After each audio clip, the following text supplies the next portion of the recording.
Aggiungo solo come anche Associazione Veneto Russia che ha aderito alla manifestazione che purtroppo quello che è accaduto è proprio frutto del clima di odio che da diversi anni hanno voluto creare artificiosamente in Ucraina, in Europa e anche nel nostro paese contro la Russia. Questo clima d'odio che non aveva motivo di esistere, di essere.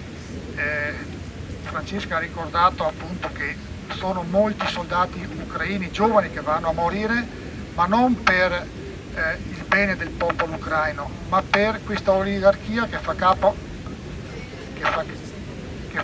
a un governo venduto, un governo che rappresenta i poteri, sappiamo di chi, e quindi ecco, questo clima poi porta anche a questi attentati.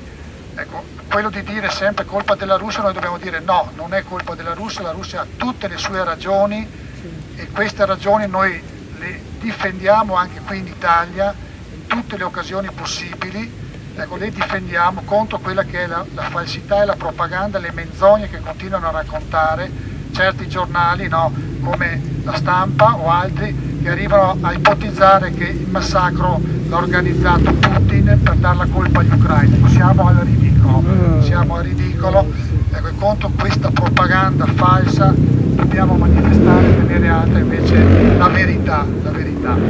Ecco, adesso il reverendo farà una preghiera anche in russo per le vittime di questo attentato, di questo attacco terroristico, e vogliamo appunto ricordarle anche con una preghiera.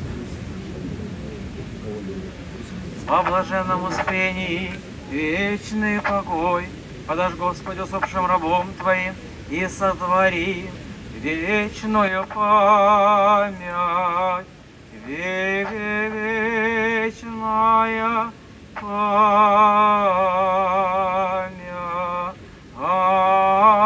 вечная память,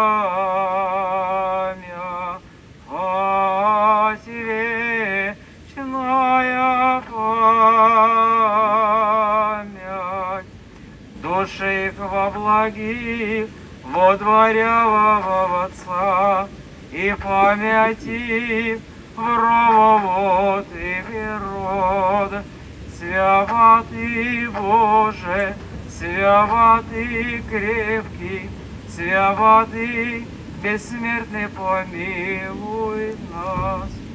Бог упокоит их и нас помилует, яко благ и человека любит. Грация. Аминь.